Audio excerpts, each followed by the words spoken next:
Assalamualaikum warahmatullahi wabarakatuh. Bertemu kembali dengan saya, Sokat Rahman. Kali ini kita akan membahas soal format penulisan skenario. Skenario memang memiliki format penulisan tersendiri yang berbeda dengan tulisan-tulisan lain. Sebab skenario ditulis untuk tujuan menjadi acuan pembuat film. Sehingga dalam skenario terdapat keterangan-keterangan yang akan menggait pembuat film untuk merubah teks-teks yang ada pada skenario menjadi media visual audio, yaitu film. Nah, apa saja yang ada pada format skenario itu? Yuk kita bahas bersama-sama.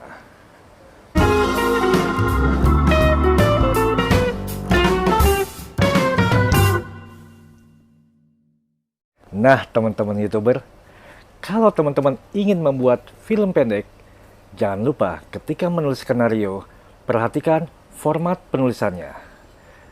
Untuk margin dan spasi, aturannya sebagai berikut. Menurut standar internasional, margin sebuah skenario yang menggunakan kertas A4 atau letter, tapi biasanya menggunakan A4 yang lebih banyak. Marginnya adalah untuk atas dan bawah itu 1 inci.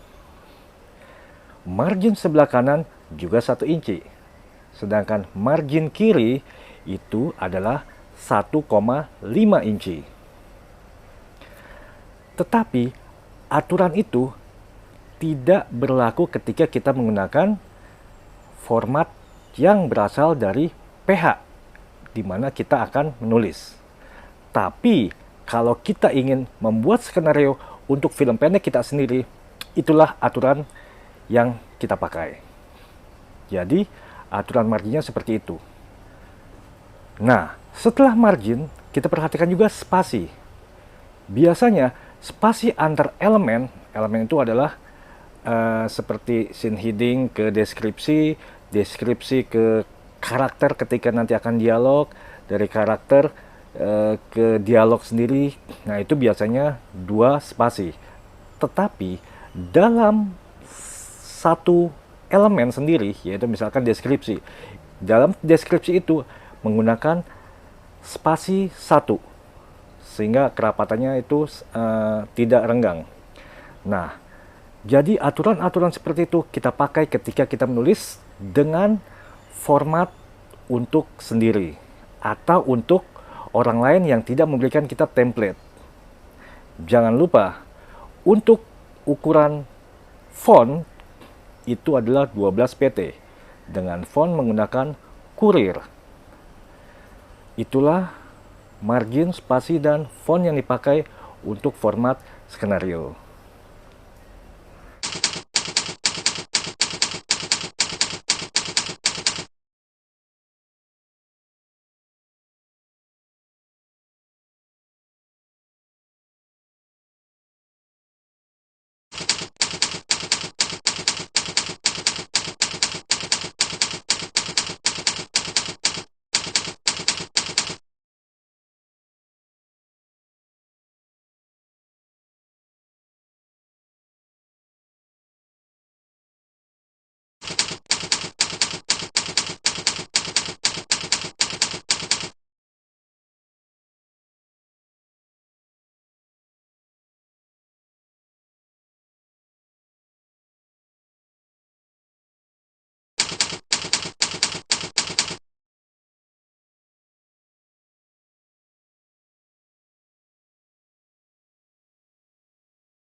Nah, teman-teman YouTuber, begitulah dengan format margin, spasi, dan font pada penulisan skenario. Selanjutnya, kita menulis format judul.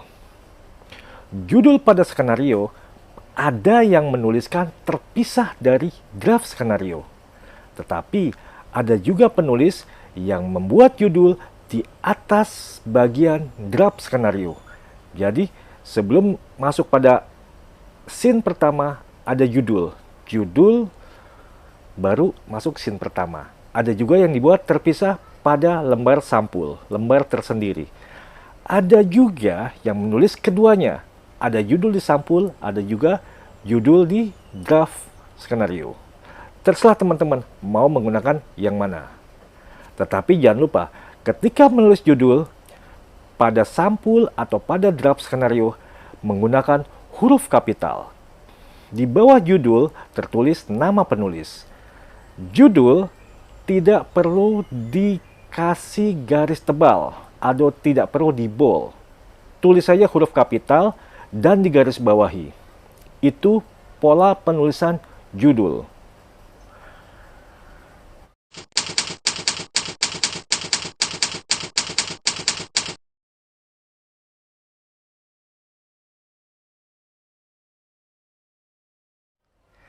Setelah kita menulis judul, pada halaman pertama, yaitu halaman pembuka, akan ada transisi yang disebut dengan fade in.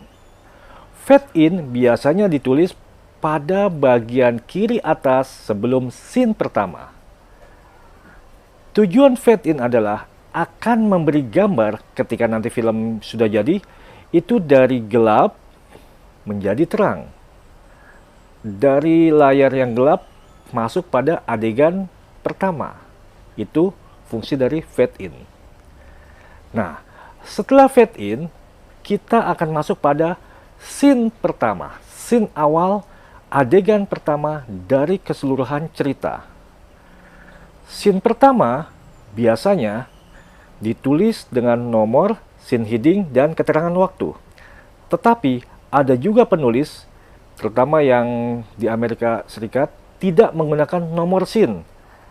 Dalam software Final Draft juga tidak menggunakan nomor scene. Tetapi kalau kita menggunakan template yang kita buat sendiri dengan Microsoft Word, lebih baik kita menggunakan nomor scene. Sebab apa? Ketika nanti kita ada catatan atau ada perubahan-perubahan dalam scene-scene, kita bisa segera menemukannya. Misalkan, ada perubahan pada scene 13. Kalau kita tidak menuliskan nomor, kita akan secara manual menghitung dari scene awal sampai 13. Itu agak merepotkan. 1, 2, 3, 4, sampai 13.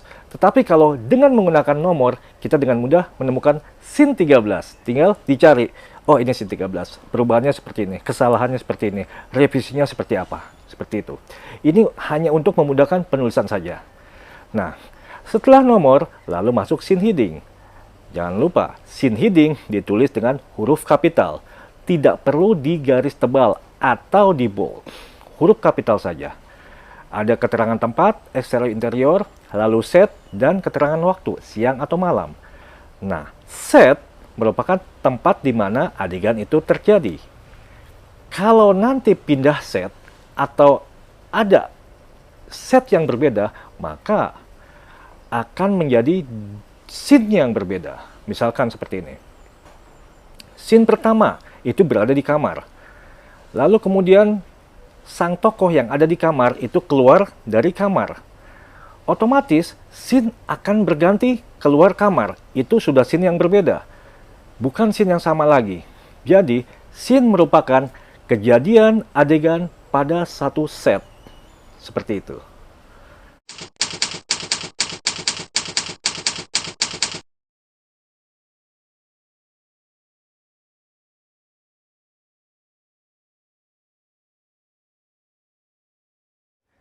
Nah, teman-teman YouTuber, setelah kita menulis scene heading, kita membuat deskripsi adegan. Deskripsi pada scene akan menjelaskan kejadian yang ada pada adegan tersebut. Apa aksi dari tokoh yang ada pada scene itu? Jangan lupa, saya ingatkan, ketika kita menulis deskripsi, jangan menulis sudut pandang kamera. Misalkan close up, medium, atau long shot. Jangan pernah menuliskan itu. Karena sudut pandang kamera adalah urusan juru kamera. Kita hanya menulis teks acuan untuk juru kamera dalam membuat gambar.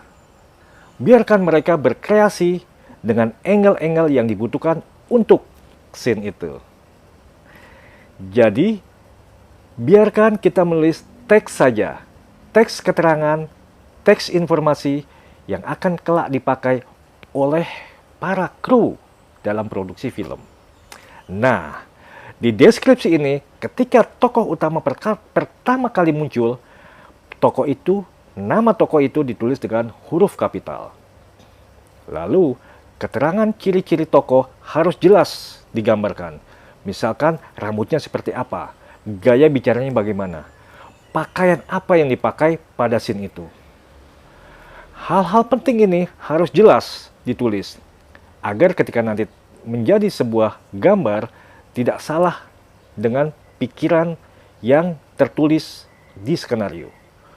Pikiran penulis harus sama dengan gambar yang akan jadi nantinya. Sehingga ketika kita menulis dengan jelas, tim produksi akan jelas juga menginterpretasikan apa yang seharusnya digambarkan. Dalam deskripsi juga, setiap aksi tokoh yang terjadi ditulis dengan kalimat aktif. Misalkan lari, berjalan, berlari, lompat, itu harus ditulis dengan kalimat aktif sehingga terlihat gerakan-gerakan nantinya pada visual. Seperti itu untuk deskripsi.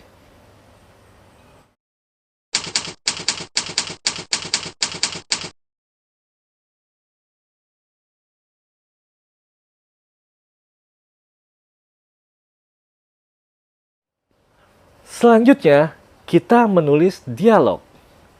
Kalau di sini tuh ada dialog. Untuk dialog, nama tokoh ditulis di tengah-tengah.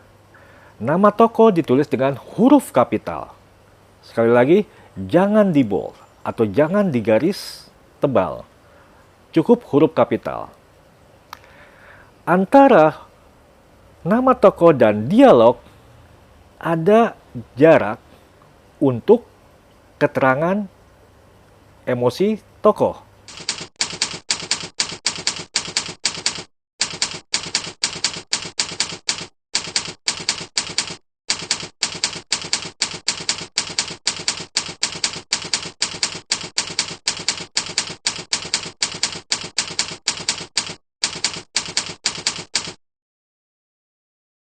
Nah, teman-teman YouTube, demikianlah format penulisan skenario.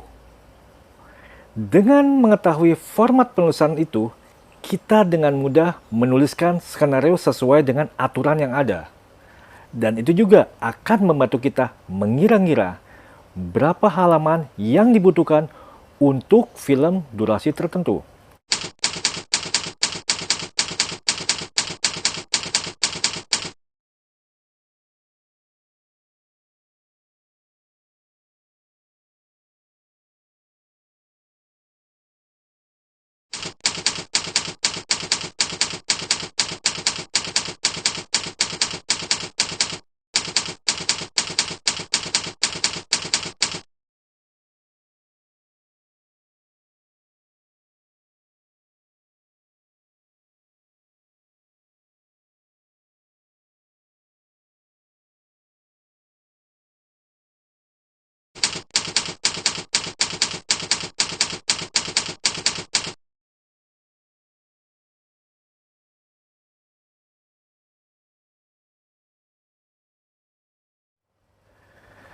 Ketika saya menulis untuk TV berdurasi 1 jam, saya menulis sebanyak 40-45 halaman dengan format seperti tadi.